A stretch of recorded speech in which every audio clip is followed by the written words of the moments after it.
I spent 6 months renovating our house with my own hands. Every weekend. Every holiday. Blood, sweat, and a herniated disc that still bothers me today.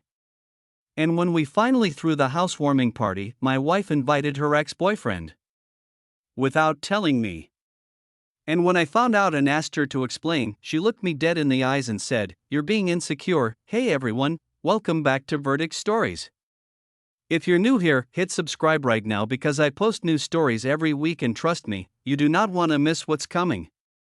Today's story is from a man's perspective, and I think a lot of you are going to have strong feelings about this one. Let's get into it. My name is Ryan. I'm 36 years old. I've been married to my wife Sarah for 4 years, together for 7.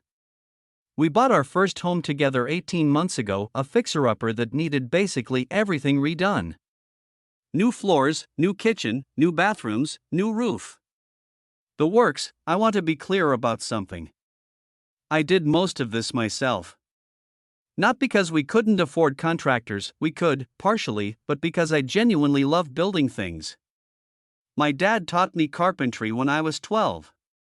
There is something deeply satisfying about putting your hands on a broken thing and making it whole again. Every Saturday for 6 months I was at that house. Sometimes Sarah helped.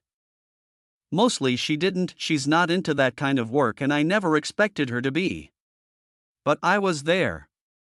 Every single weekend.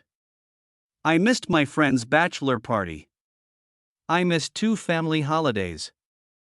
I missed my own birthday dinner because we were in the middle of tiling the bathroom and I didn't want to lose momentum. When we finally moved in, I stood in the living room with the floors I had laid myself, the walls I had painted myself, the kitchen cabinets I had installed myself, and I felt something I can only describe as pure pride. This was ours. I had built this for us. Sarah was happy. She decorated beautifully. She has a great eye for that kind of thing and our home looked like something out of a magazine. We decided to throw a housewarming party, about 40 people, close friends and family. Sarah handled the invitations. I trusted her completely. The party was on a Saturday evening. Everything was perfect. Food was great, people were happy, the house looked amazing. About an hour and I was in the kitchen getting drinks when my buddy Marcus pulled me aside and said, quietly, like he wasn't sure if I already knew, "Hey man, is that James?" Sarah's ex. I looked across the room, standing next to my fireplace, the fireplace I had built with my own hands. Brick by brick, was a man I had never met but immediately recognized from old photos. Tall, well-dressed, laughing at something Sarah had just said, James. Sarah's ex of 3 years. The one she dated before me. The one she has mentioned exactly 4 times in 7 years and each time with a wistfulness I always tried not to notice. I went back to the kitchen. I took a breath. I waited until the party was winding down and the last guests had left. Then I sat down with Sarah and I said, very calmly, "Why was James here tonight?" Sarah blinked. Then she said, "He's part of my friend group." It would have been weird not to invite him. I said, "He's part of your friend group? Since when?" She said, "We've stayed friendly." I didn't think it was a big deal. Quick pause. If this story is resonating with you, hit subscribe. New stories every week and next week's is just as intense. I want to be very clear. I am not an insecure person. I have never told Sarah who she can or cannot be friends with. I have never gone through her phone, never questioned her loyalty, never made her feel like she needed to report to me. In 7 years together I have trusted her completely and she has given me no reason not to. But here is what bothered me. Not that James existed.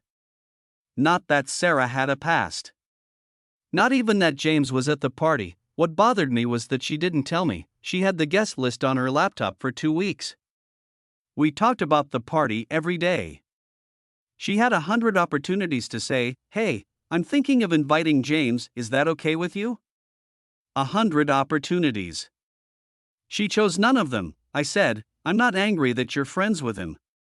I'm angry that you didn't tell me he was coming to our home," Sarah said, "because I knew you'd react like this." I said, like what? Calmly asking you a question, she said, you're being insecure, Ryan, that word. Insecure. Like my feelings were a character flaw. Like asking my wife why her ex-boyfriend was standing at my fireplace at my housewarming party was somehow unreasonable. I slept in the guest room that night. Over the next few days, Sarah's position shifted slightly. She admitted she probably should have mentioned it. But she maintained that my reaction was over the top and that I was making her feel like she had done something wrong. I said, you did do something wrong. Not by being friends with him. By deciding I didn't need to know, she said. I was afraid of your reaction, I said, so you chose to manage my reaction instead of respecting me enough to have a conversation. How is that better? She didn't have an answer for that. We went to couples therapy, 1 session so far. The therapist said both of us had valid points, which felt like a cop-out to me. Reddit was very clear. The top comment, with over 49,000 upvotes, said, she didn't tell you because she knew you'd have feelings about it. So instead of respecting your feelings, she removed your ability to have them. That's not protecting you. That's controlling you. AITA, another comment said, the word insecure is used by people who want to make your valid emotions into your personal problem.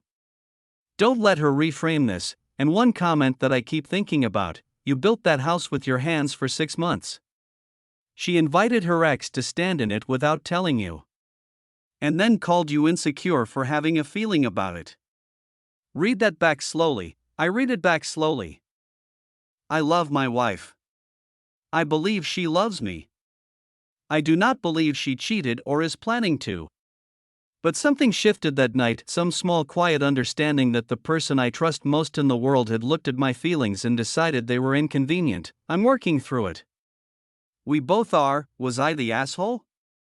Reddit said no. I think Reddit got this one right. Drop your verdict in the comments. Was Sarah wrong for not telling him? Or was Ryan overreacting? NTA or YTA, and if you're new here, welcome to Verdict Stories.